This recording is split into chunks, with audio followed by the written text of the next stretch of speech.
Okay, welcome to this meeting of the remote meeting of the decision session for the Executive Member for Finance and Performance, Thursday the 5th of November.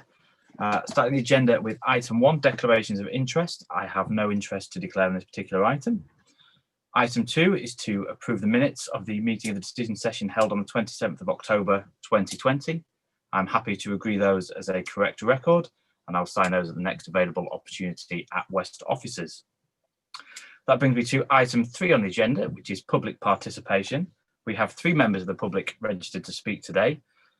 Each of you will have approximately 3 minutes to speak. I will be relatively loose as it is a 1-item agenda and we only have 3 speakers, so we do have plenty of time. The first member of the public I have registered to speak is Mr. Martin Spencer, who is registered to speak on agenda item 4.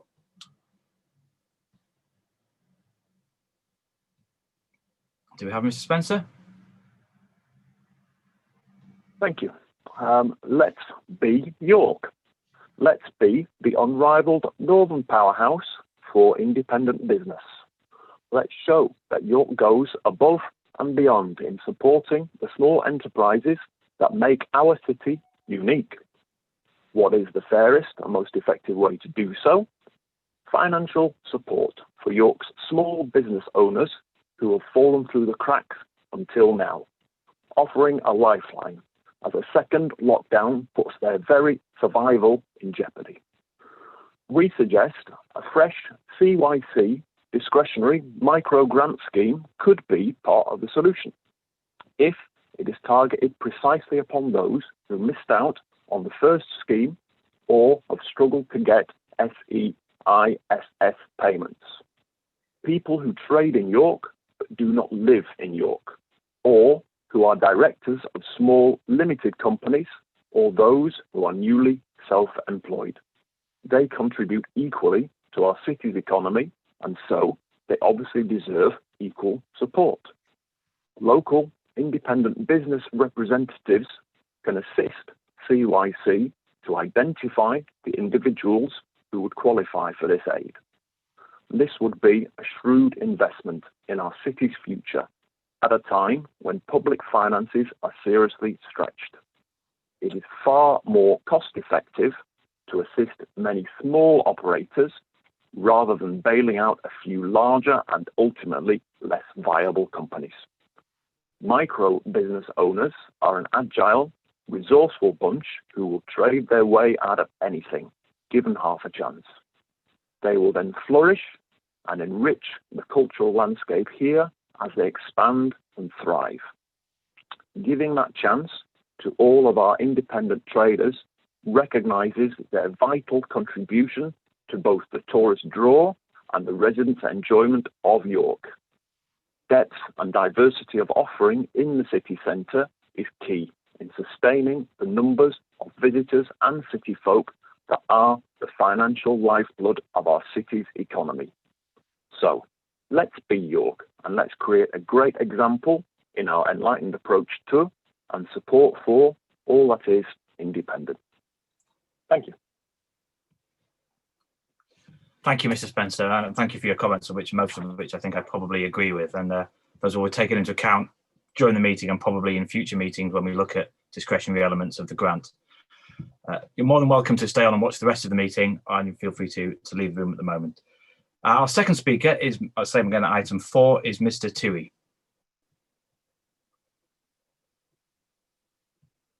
Hello, thank you. Market traders of York have held a long and proud history. They have been an integral part of the city since the 16th century. They are part of the living market, which in itself is a tourist and leisure attraction for York. We are a destination in our own right, and we have served both the local and international community for generations. These unprecedented times have hit the market traders hard. Recent months have seen a real drop in income which runs parallel with the reduction in footfall which the pandemic has contributed to. October levels, as reported, were 25% of the normal amount of footfall, hardly enough to keep the heartbeat of the city going. This is normally the time when market traders can earn a surplus which helps see them through the traditionally quiet months of January through to March. With this opportunity now gone for most traders, the realisation is that they have, as we speak, only a few weeks in December to earn any decent money.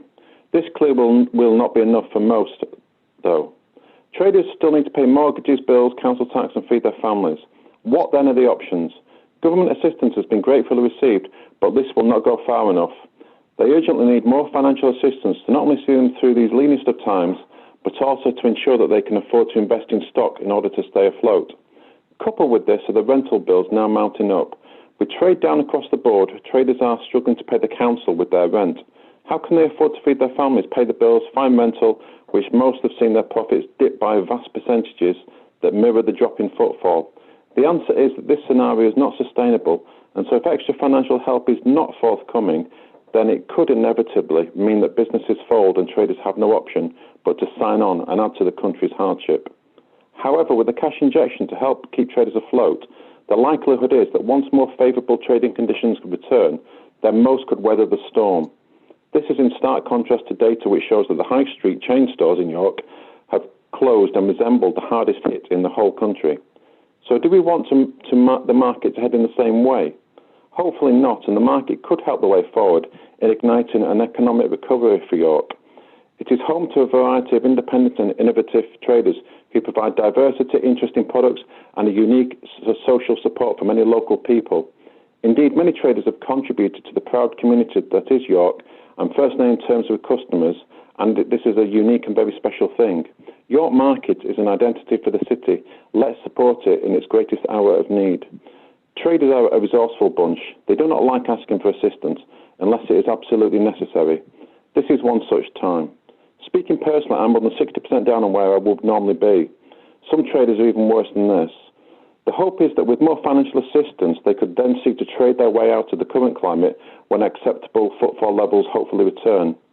The possible financial assistance would therefore be an injection that would help to safeguard futures.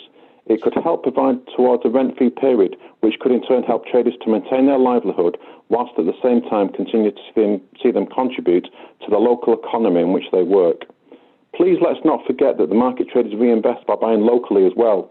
They pump back their hard-earned money directly into the local community.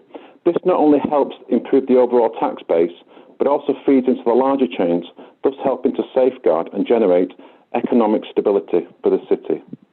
We thank you for you considering us in any way possible for the business grant scheme. Thank you. Thank you, Mr. Toohey. And again, your comments will be noted throughout this meeting, and I think through future meetings, both internally and externally, as we look at how we can work with some of the discretionary elements of this scheme. Our final speaker today is Mr. David Carruthers, who again is speaking on item 4. Mr. Carruthers, you have approximately 3 minutes.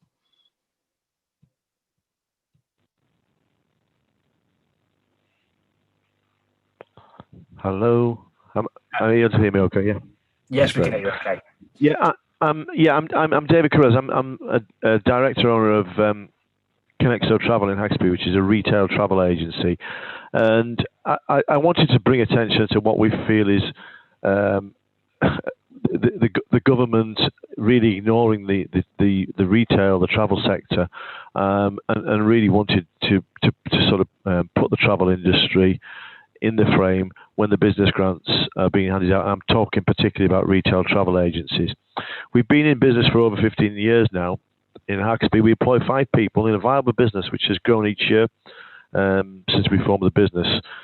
2020 was set to be our best ever year before we were hit by the coronavirus, and of course we all know the outcome of that.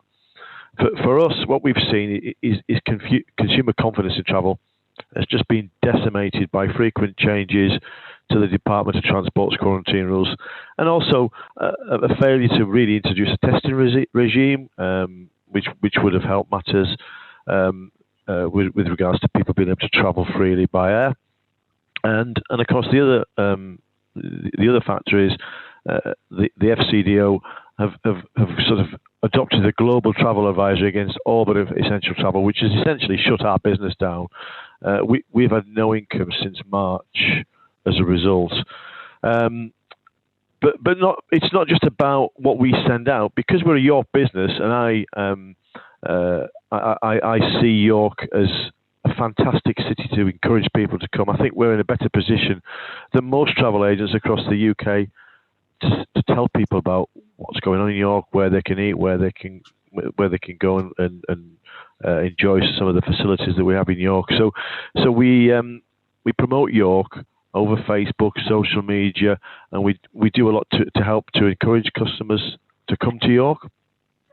So again, with the recent, the restrictions that have come along with the tier 2, tier 3, that's obviously stopped a lot of people coming, and again affected our business.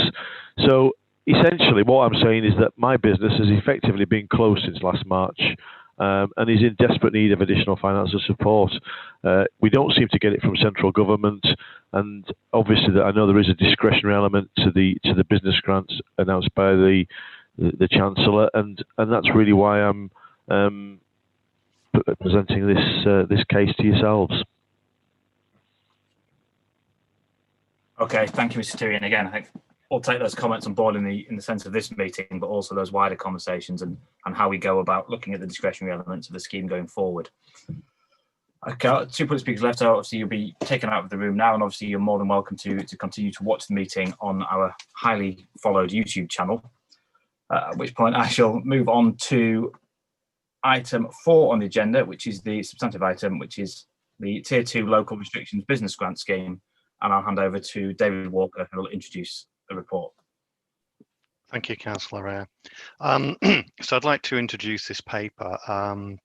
This paper this afternoon is asking for approval for 3 specific schemes related to both lockdown and tier 2 restrictions. I do want to, in terms of context, just say this may sound very confusing because these schemes were coming out all across the tiers. And then, of course, at the weekend, the government decided to go into lockdown. So very quickly, they brought along another scheme. So it is a little bit confusing. So I'll try and add some clarity as I go through this. And what I'd also like to point out is that we have we are getting easy read guidance for businesses on Monday of next week, which we'll be putting on our website. So although we'll be publishing the annex here, which is the link to the government's website, it is confusing. So if people do want to look, maybe Monday is the best day to go and have a read.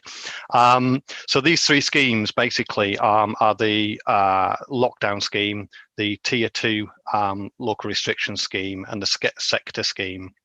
The one element that's not covered in this report is the additional restrictions grant, referred to as the ARG grant. This is the discretionary element of the lockdown scheme, which we brought back next week, and I will touch on it a little further in the paper. Taking the schemes in turn, the tier 2 local restriction scheme for York moving into tier 2 on the 17th of October. This ran from that day through until yesterday. So as from today, it is superseded by the lockdown scheme. The purpose of this scheme was to support businesses in the leisure and hospitality sector who were suffering from restrictive trading and therefore were losing income but were not specifically closed. This scheme just adopts the government's principles around the RV intervals and the payments that are made. The maximum payment being payable is £2,100 per month. Clearly that's prorated because we were only in the scheme for about 18 days. The one difference I'd like to point out around the tier 2 local restriction grants and previous schemes that we've run, such as the retail, hospitality and leisure grants, these schemes all do not have rateable value caps. So for the purposes of the scheme, businesses with a rateable value above 51k are eligible to claim. Moving on to the sector scheme next. This was really aimed at businesses that have been closed since March. The scheme only commenced on the 1st of November and again is superseded by the lockdown scheme with effect from the 5th of November. So in other words, it was only open for 4 days. The eligible businesses in the nightclubs, dance halls, discotheques, sexual entertainment venues and hostess bars. We will obviously anybody in the council tax base, the business rate base will be eligible to claim for those 4 days, but then they would be superseded and move across into the lockdown scheme, which is a key scheme while we're in lockdown until 2nd of December. So the local lockdown scheme actually, it's not a national lockdown scheme, is a mandatory scheme across England, and it is again a scheme that's based upon rateable value with rateable value intervals. Again, unlike the schemes earlier in the year, there's no cap on rateable value. So businesses above 51k again will receive support this time. This scheme will be open until the 2nd of December, and if there is any extension in lockdown, then it will continue to run. It's aimed at businesses that are closed as a result of the lockdown, and the payments are made on a 4-weekly basis. Again, we will put all the information around these schemes on the website. We hope to have an application process available for businesses with effect from early next week. Moving on to the ARG element, we have received basically £20 per head of population for a discretionary scheme, and that scheme is being discussed, as has already been mentioned, and will be brought back for consideration hopefully in the next week. What I would say is the council's received approximately £4.2 million. We've only just got the figures through, which is why they're not in this report for that scheme. The other thing to note on the scheme is that the funding is through really the rest of 2021 and also into 21-22. The government have indicated there'll be no further funding. It's a completely one-off pot, which means that that support and that funding has to last potentially 15 months. And that's the latest information that we've had from central government on that scheme. As I said, early next week, we hope that we can put applications, and we will put the information on the business pages of the COVID website. As with other schemes, everything will be run through Spotlight, so we'll be having to do the normal checks on businesses to ensure that there's no fraud. But we've done that before, so we're not expecting that to slow anything up. The other thing in the paper you'll see is that in the recommendations and in the paper that we're asking for delegation for technical changes to the Section 151 officer in consultation with yourself. The reason we're doing that is the government's paperwork came out and guidance only came out on Tuesday evening. There's 5 documents which probably by today have changed already. We don't think the schemes in themselves will change much, but we just need a bit of latitude in terms of making any technical changes to not have to bring a paper back to you. So in terms of the recommendations, what we're recommending is that the distribution of the Tier 2 local restrictions grants is approved in line with the government principles, that the distribution of the lockdown business grants, again, are put into payment in line with the government principles, and the same with the distribution of the sector grants. And as I've said, we will bring a report back as soon as we can, and hopefully next week on the AIG grants, and also that you approve the delegation to Section 5.1 of any technical changes that are required on the schemes. Thank you. Thank you, David. A couple of questions, really. I think we've talked about this quite a lot, and one of them I think you may have already alluded to. The area that we haven't spoken about was the sector grant. So that's probably on the newest thing that's coming to me. Is that, am I right in saying that it just applies for 4 days? Yes, that's right. They made it live on the 1st of November, but it's superseded by the lockdown grants on the 5th. So the businesses in that scheme will be able to claim lockdown grant. I think it is a bit confusing, and that's we only received that information on Tuesday night that scheme had been made live. So although they've had no support since March, the support is only backdated to the 1st of November and then superseded by lockdown. So was that in effect aimed at closing a loophole in the Tier 2 grants that they thought they'd? Is it in effect just adding a different sector into the Tier 2 grants? I'm not sure it is. I think it's because the Tier 2 grants were aimed at leisure and hospitality, whereas the lockdown grants, of course, are aimed at retail, leisure and hospitality.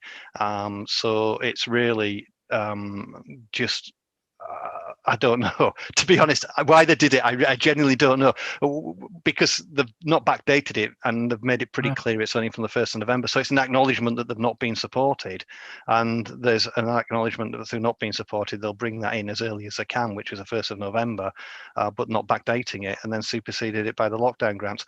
What I would say, the reason there's an element of confusion around these, a lot of these grants were being written for like the tier 2, tier 1 and tier 3. And then, of course, when we went into lockdown at the weekend, they had to write another set of grants, which is the lockdown grants, and then they had to work out a way of what we did with the grants that were already going to put to us, which were the tier 2 and the sector. So they all got subsumed into lockdown. Otherwise, if lockdown hadn't have happened, I think we'd have been running tier 2 and sector grants as 2 separate application processes for the foreseeable future until we came out of tier 2. Like in many ways, I wish you a certain level of luck in trying to establish what is a dance hall or a discotheque, which what 1970s, 1980s terminology, and how many people dancing in a room becomes a dance hall rather than anything else there.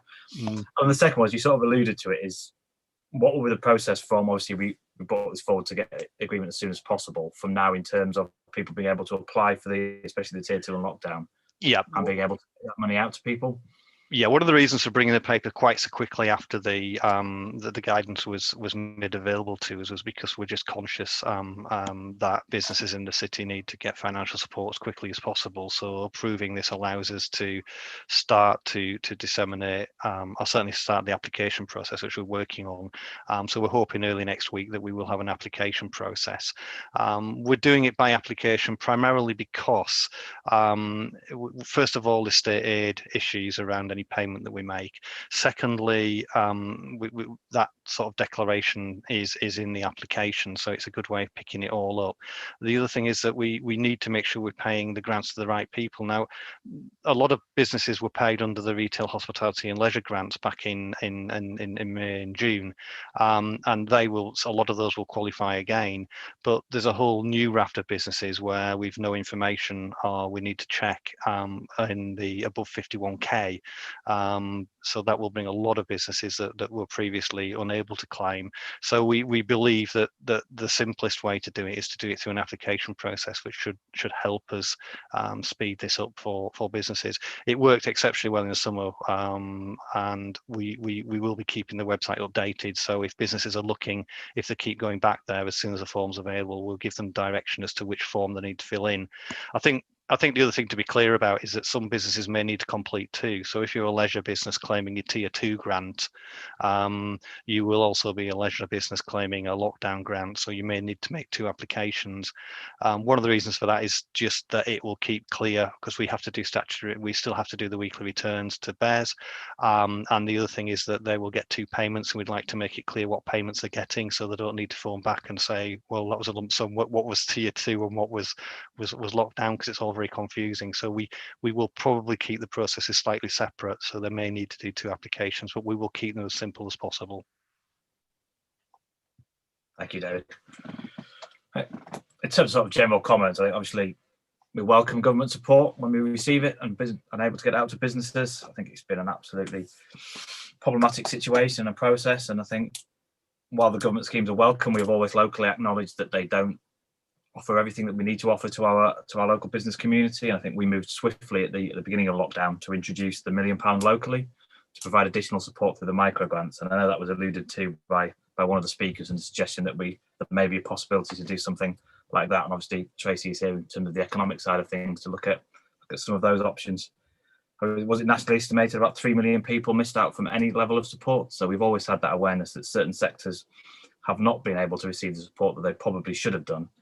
I think that's one of the reasons why I flagged the sector grant, as I find that as quite an interesting sector to have identified, I think, amongst all the discussions we've had locally about people, and the speakers today so eloquently put it, in terms of businesses that are really struggling and have missed out on them. Picking out sexual entertainment venues was never something I think that we had locally envisaged as a key priority. In terms of the paper today, I think we've discussed it, I would say at length, but the speed at which things have happened, it feels like at length. It's probably only been about a week since we were given the initial information, but it really was key to be able to get something out as quickly as possible so that we're able to get support to businesses as quickly as possible. And I think this paper acknowledges, and as some of the speakers have alluded to, there is still a lot more work to do to see how we work with some of the discretionary aspects of the scheme. But I think what we were keen to do was not hang on to do that work and make sure that businesses got the money as soon as they possibly could. I think, as you said, we're leaving the recommendations that we'll get another paper as soon as possible. Still don't have a date into that yet, as you again said, that we only just received the total of the ARG funding. But I think when you look at that, it does sort of show the stark challenge that we're placing. I've done a little bit of quick maths, and if we're talking about the figures that you've said over 15 months, that's around about £280,000 per month to support businesses in the city. If you're looking at £1,000 per month, that's not a lot of businesses that we're able to help. So it will be really important that we get the criteria right for that scheme. And I know you'll be working on that. In the meantime, I think obviously the speakers mentioned as much as we can do to work with the business community and the type of people that have spoken to get that. I noted the first speaker did offer local businesses to be able to help, and I think that's a potentially good idea to be able to get as much help from the business community to feed in and local traders. Appreciate the timescales that we're working to, and we will only have about a week to do that, so we wouldn't be able to do the sort of lengthy conversations that we would like to, but any opportunity we have to work with local businesses and our communities to work out how we can best get that out, because I think it is going to be a challenge. It seems like a headline £4.2 million, a significant amount of money, but in reality, in terms of the support that's needed, it will be absolutely crucial that we use it to the best of our own ability. As I say, I think on every meeting, I just want to say thank you to the staff as well. It's one of the most challenging and ever-changing environments, and also one of the most crucial, as we said. That's local businesses, that's jobs, that's people's livelihoods that we're trying to protect. And I know just when the staff seem to have pulled out all the stops to produce something, we get to a situation where it completely changes, and we have a week later an entirely new schemes to deliver. And I know certainly our thanks on behalf as an executive, and I'm sure from residents and businesses across the city, for the time and effort that's going in to really get that over and above what the work they would ordinarily do. And then I think my final bit is just the importance of comms. And again, I know it's going to be incredibly challenging. This is a very difficult scheme to understand in terms of how we've explained it in the paper and the 3 different schemes and the ARG scheme that are going to come forward.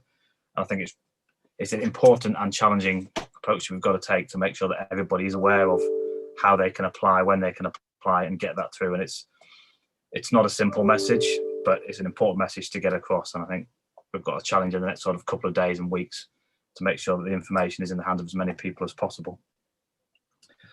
So I think with that, I'm happy to agree the recommendations on page 5, 16 to 19. And I look forward to that coming forward. And in terms of the paper coming to us next week, wish you all the best to get through that scheme and start to work that one through. So happy to approve those recommendations. With that, item 5 on the agenda is urgent business. I don't have any other urgent business. So thank everyone for their time and thank the public speakers, and I'm happy to declare the meeting closed.